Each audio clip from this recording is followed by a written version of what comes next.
जय जिनेन्द्र। नमः श्रीवर्धमानाय निर्धूतकलिलात्मने सालोकानां त्रिलोकानां यद्विद्यादर्पणायते। पंच परमेष्ठी भगवान की जय। पिछली पाठशाला में दिग्व्रत के बारे में चर्चा हो रही थी। दिग्व्रत अर्थात दसों दिशाओं में जीवन पर्यंत के लिए आने जाने का नियम कर लेना, इसका नाम दिग्व्रत है। और ये भी कहा था कि चाहे दिग्व्रत का धारी अणुव्रती हो, लेकिन जितनी मर्यादा करता है उस मर्यादा के बाहर उसके व्रत महाव्रत जैसे हो जाते हैं। क्यों हो जाते हैं? क्योंकि वहाँ पर मन वचन काय कृतकारित अनुमोदना से कोई पाप वो नहीं करता, सारे पापों का त्यागी रहता है। आज पहली पाठशाला में जो हुआ था श्लोक नंबर 70, आज 71 में उसी बात को आचार्य फिर जोर दे के कह रहे हैं। आइए देखते हैं। प्रत्याख्यान तनुत्वात् मंदतराश्चरण मोह परिणामः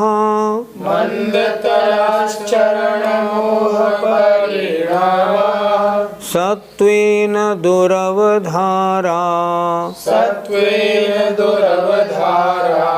महाव्रताय प्रकल्प्यन्ते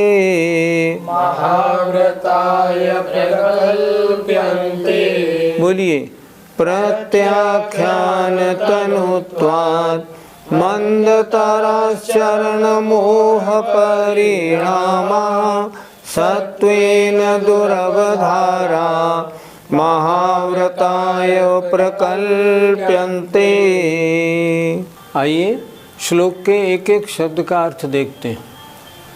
प्रत्याख्यान अर्थात प्रत्याख्यानावरण कषायों के, तनुत्वात् तनु कहते हैं पतला, स्थूल कहते हैं मोटा।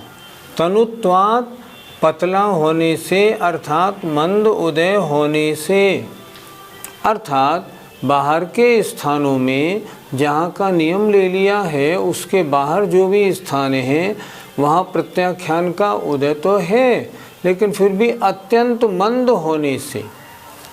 मंद तराह अर्थात अत्यंत मंद, चरण मोह माने चारित्र मोह के परिणाम। वहाँ पर कषाय कैसी है? अत्यंत मंद, ना के बराबर। उदय मतलब सत्ता में है, उदय में भी है, पर उदय में उसका कार्य ना के बराबर है।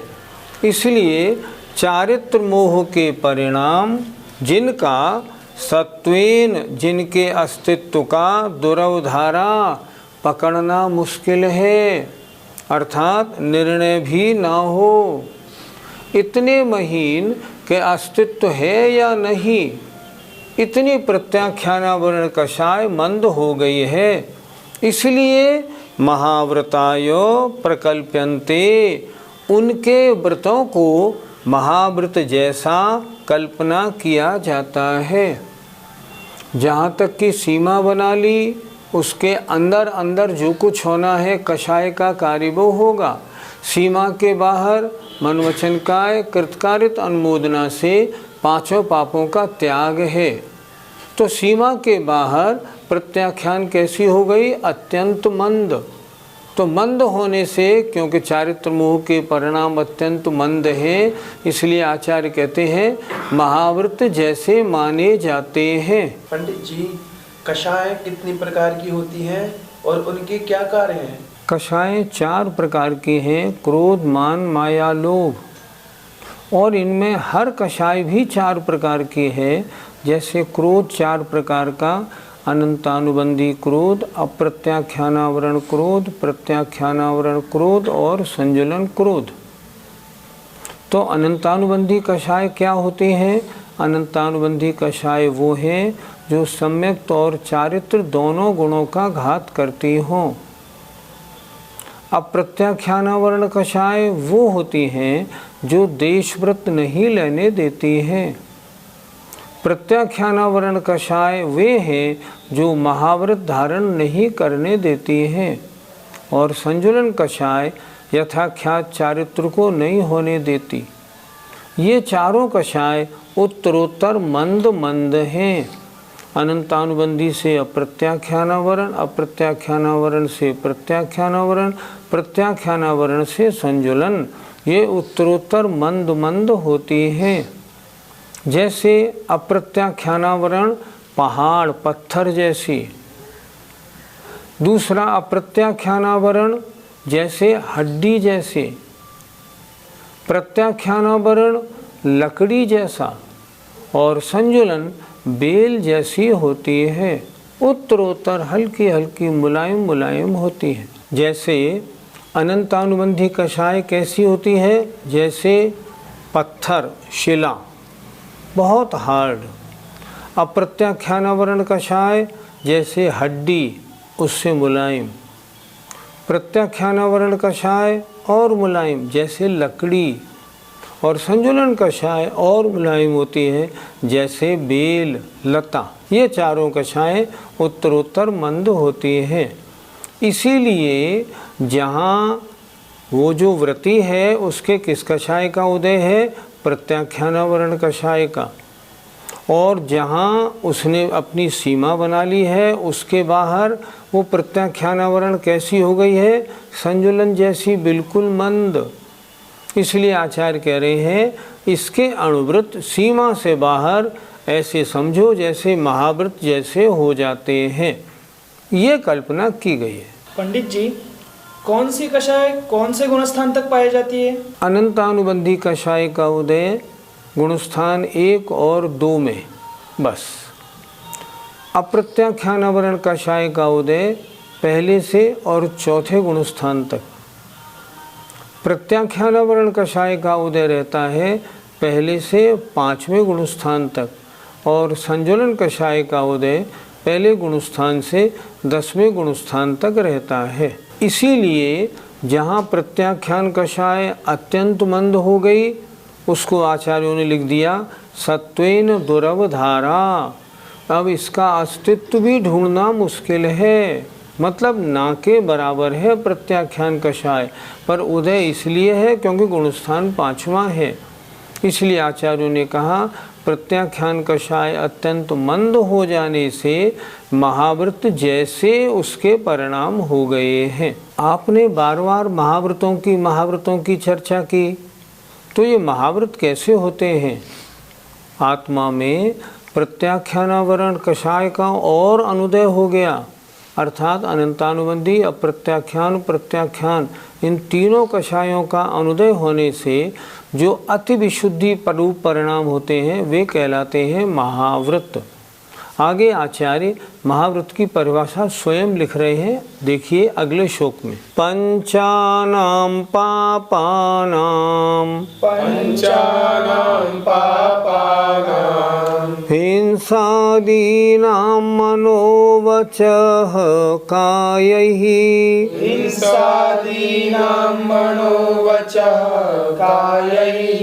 कृतकारितानुमोदैस्त्यागस्तु महाव्रतं महताम्।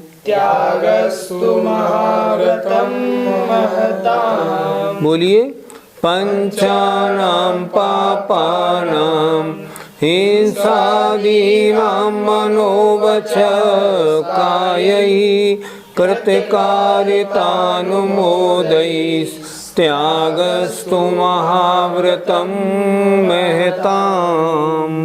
पंचानाम पापानाम, पांचों पापों का। कौन से 5 पाप? हिंसादि नाम, हिंसा आदि, अर्थात हिंसा, झूठ, चोरी, कुशील और परिग्रह। हिंसादि 5 पापों का मन से, वचन से और काय से, और कृत से, कारित से और अनुमोदना से। त्यागस्तु, त्याग करना, महाव्रतम, महाव्रत कहलाता है। ये किनके होता है? ये महाव्रत महापुरुषों के होता है। महापुरुष जब 5 पापों का मन वचन काय कृतकारित अनुमोदना से त्याग करते हैं, तब उनका जो त्याग, उनके व्रत को हम क्या कहेंगे? ये महाव्रत हैं। पंडित जी, अहिंसा महाव्रत का क्या स्वरूप मानना चाहिए? अर्थात हिंसा वाले कार्यों का मन वचन काय कृतकारित अनुमोदना से संपूर्ण त्याग होना। जैसे उदाहरण लें, जैसे पंखा, कूलर, एसी यूज़ नहीं हो पाएगा। अगर होगा तो अहिंसा महाव्रत कैसे बनेगा? क्योंकि यहाँ तो आपने मन वचन काय से अनुमोदना सब तरह से, उसमें जो जीवों की हिंसा हो रही है उसका आपने समर्थन दे दिया, अहिंसा महाव्रत नहीं बनेगा। मान लो कोई फ्लश में निपटने जाएंगे, तब कैसे बनेगा? जीवों की हिंसा तो होगी ही होगी। अगर कोई सचित्त फलों का भोजन करेगा, मुझे अचित्त फल अच्छे नहीं लगते, सचित्त फल खाते हैं, तो उसमें जीव हिंसा होगी, अहिंसा महाव्रत कैसे पलेगा? अगर कोई अपने सामने ही गरम गरम रोटियां बन रही हों, जीव हिंसा हो रही हो, और फिर भोजन करेगा तो कैसे पलेगा? ये अहिंसा महाव्रत है। ये बड़ा कठिन है। अगर कोई स्वयं खड़े होकर मकान बनवाएगा, ये ऐसा बनना चाहिए, ऐसा बनना चाहिए, ऐसा करेगा तो अहिंसा महाव्रत नहीं पलेगा।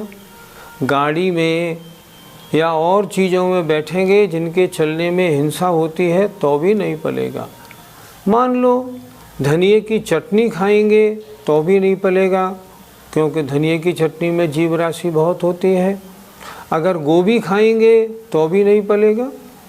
उन्होंने तो हिंसा पाप का मन वचन काय कृतकारित अनुमोदना से त्याग किया है, इसलिए ये कार्य अहिंसा महाव्रत में नहीं हो पाएंगे। अगर कोई करता है, मान लो, समझना अहिंसा महाव्रत नहीं। और एक बात और बताएं, 5 महाव्रतों में मुख्य क्या है? अहिंसा महाव्रत। सच तो ये है, सारे मूल गुणों में एक ही मूल गुण मुख्य है, अहिंसा महाव्रत। उसके सहयोग के लिए 27 मूल गुण हैं। अहिंसा महाव्रत नहीं पला, तब तो मुनि पना ही नहीं पलेगा। पंडित जी, सत्य महाव्रत को कैसे समझा जाए? अर्थात झूठ नाम के पाप का मन वचन काय कृतकारित अनुमोदना से त्याग करना। काम तो गलत करें और लोगों को ये बताएं मेरा काम सही है, महान झूठ है, फिर सत्य महाव्रत का पालन कैसे माना जाए?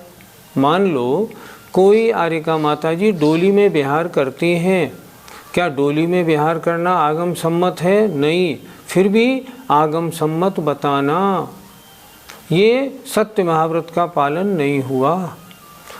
शास्त्र की गाथाओं का अर्थ कुछ बैठ रहा है, उसको टेढ़ा सीधा करके अपने मर्जी के अनुसार बताना, अपने पंथ के अनुसार शास्त्रों के वाक्यों का, शास्त्रों की गाथाओं का अर्थ लगाना, ये सत्य महाव्रत नहीं, ये तो महान झूठ हो गया।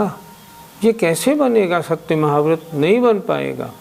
यहाँ तो झूठ बोलने का त्याग करना है, मन वचन काय कृतकारित अनुमोदना से। कोई साधु हो और ट्रक में बैठ के गमन करे और ट्रक में बैठ के अपनी बात को छुपाए और झूठ बोले, सत्य महाव्रत नहीं बनेगा। अन्य मुनि की निंदा करके अपनी तारीफ करे, बात तो कुछ है और गलत सबूत दे के उसको पुष्ट करने की कोशिश करे, सत्य महाव्रत नहीं बनेगा। सत्य महाव्रत तो कैसे बनेगा? जो सच है उसका समर्थन है, झूठ है उसका मन वचन काय कृतकार्यत अनुमोदना से त्याग है। अगर ऐसा है तब बनेगा। पहले कई बार ऐसा देखा गया, कलश की बोली लगती है, बड़ी बड़ी बोली लगवा दी, बाद में मालूम पड़ा ये पहले तय कर लिया था कि बड़ी बोली लग तो जाए लेकिन उस बोली का पहली बोली का पैसा नहीं लिया जाएगा, और पहली बोली का पैसा उसने दिया ही नहीं।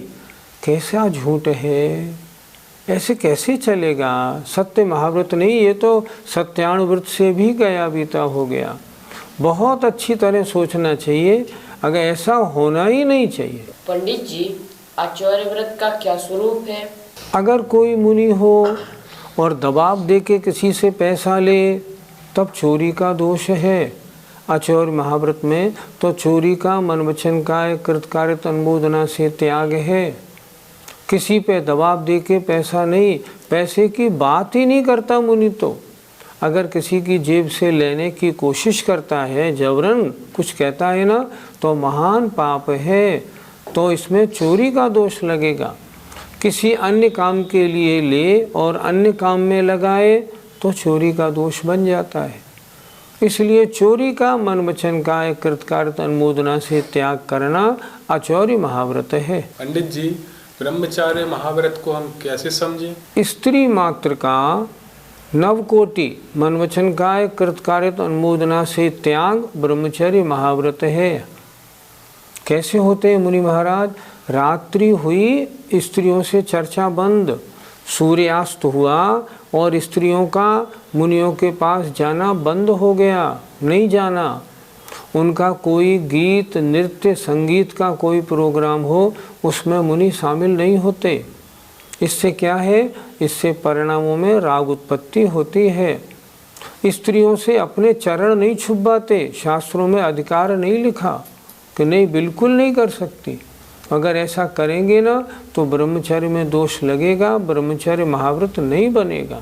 यहाँ तो स्त्री मात्र का त्याग है। पंडित जी, परिग्रह त्याग महाव्रत, उसका क्या स्वरूप है? किसी भी परिग्रह का मन वचन काय कृतकार्यत अनुमोदना से ममत्व परिणाम रखना, ये परिग्रह पाप, और इन सब से बिल्कुल दूर हो जाना परिग्रह त्याग महाव्रत है। और अर्थात मुनि महाराज अपने पास पीछी कमंडलू शास्त्र के अलावा कुछ नहीं रखते। अगर वे अपने साथ मूर्तियां रखते हैं, सोने चांदी के बर्तन रखते हैं, ट्रक के ट्रक सामान उनके साथ चलते हैं, तो महाव्रत कैसे बनेगा? सोचो, नहीं बनेगा। यदि अपने मठ बनवाने में लगे हुए हैं, अपने मठ में ही जाके ठहरते हैं, उसे अपने नाम से उन्होंने बनवाया है, तो वो तो परिग्रह हो गया, वो तो उनकी अपनी संपत्ति हो गई, नहीं चलता। कोई अगर बैंक अकाउंट रखता है, स्वयं पैसे मांग के अपने पास रखते हैं, पैसे नगद उनके पास रहते हैं, अगर अपने से कह के किसी को पैसे दिलवाते हैं तो भी परिग्रह त्याग नहीं होगा। परिग्रह पाप का त्याग करने वाली का तो परिग्रह नाम मात्र से ही मन वचन काय कृतकार्यत अनुमोदना से त्याग है। मेरा कुछ नहीं, मेरा तो पीछी कमंडलू और शास्त्र हैं, इसके अलावा नहीं। अगर कोई अपने क्षेत्र का हिसाब किताब रखता है, कितनी आमदनी हुई, कितना खर्चा, परिग्रह है। एक ही क्षेत्र पर अगर कोई आर्यिका या मुनि हो और बरसों बरसों तक रहते हैं, परिग्रह त्याग महाव्रत कैसे? उनका ममत्व जुड़ जाएगा बिल्कुल। अगर तय करके चातुर्मास किया जाए, इतना खर्चा करना हो तो हमारा चातुर्मास कराना, तो भी परिग्रह त्याग महाव्रत नहीं बनेगा। अपने साथ अगर तेल मालिश वगैरह का सामान रखते हों, अपने साथ नेल कटर आदि रखते हों, अगर ऐसा सामान भी रखते हैं तो भी परिग्रह त्याग महाव्रत नहीं बनेगा। ये 5 महाव्रत हैं, इनको वही पाल सकता है जो महापुरुष हो। अगर इनको न पाला जाए तो अच्छा है, इनको ग्रहण न किया जाए, लेकिन इनको लेने के बाद, ग्रहण करने के बाद फिर नहीं पालना, ये तो महान दोष है। शास्त्रों में लिखा है, ऊंचा नाम धराए नीची क्रिया करे तो पापी है। नाम तो रख लिया हम मुनि हैं, और क्रिया हमारा होना क्या चाहिए? पांचों पापों का त्याग, और पांचों पापों की क्रियाओं में उलझे हैं, मनोरंजन करने में लगे हुए हैं, तरह तरह के पोस्टर छपाने के सिलेक्शन हो रहे हैं, तरह तरह के फोटो और पोज बन रहे हैं। ये मुनियों के महाव्रतों का लक्षण नहीं। बड़ा सोचनीय विषय है। बोध पाहुड़ में आचार्य कुंद महाराज ने कहा है, ये मुनि नहीं, ये तो चलते फिरते अरहंत हैं। जब चलते फिरते अरहंत हैं तो फिर इनकी चर्या ऐसी कैसी? ऐसा महान पद धारण करके जहाँ हम नग्न रहते हैं, केसलोच भी करते हैं, फिर इन छोटी छोटी बातों में अगर उलझते हैं तो हमारे महाव्रत नष्ट हो जाते हैं। सच पूछो तो महाव्रत पालने का काम महापुरुषों का ही है। ऐरे गहरे लोगों से महाव्रत पल नहीं सकता। मालूम नहीं महाव्रत लेने वाले इतने मजबूत नहीं है तो महाव्रत क्यों ले? नहीं लेना चाहिए। गृहस्थ अवस्था में रहे। आचार्यों ने तो बोला है, कीजिए शक्ति प्रमाण, शक्ति बिना श्रद्धा धरे। जितनी शक्ति हो उतने व्रत लें, उससे ज़्यादा नहीं। इस प्रकार इस रत्करण श्रावकाचार में समंतभद्र महाराज ने गृहस्थों के वर्णन में भी महाव्रतों की चर्चा की। हमें भी देखना चाहिए कि जिन मुनि महाराजों का पांचों पापों का कृतकार्यत अनुमोदना मन वचन काय से त्याग नहीं है, वे वास्तव में महाव्रती नहीं, अतः उन्हें गुरु का स्थान नहीं मिल सकता। मुझे आशा है आप सब लोग इन बातों को गौर करेंगे। आइए, आपका समय हो गया। जय जिनेन्द्र।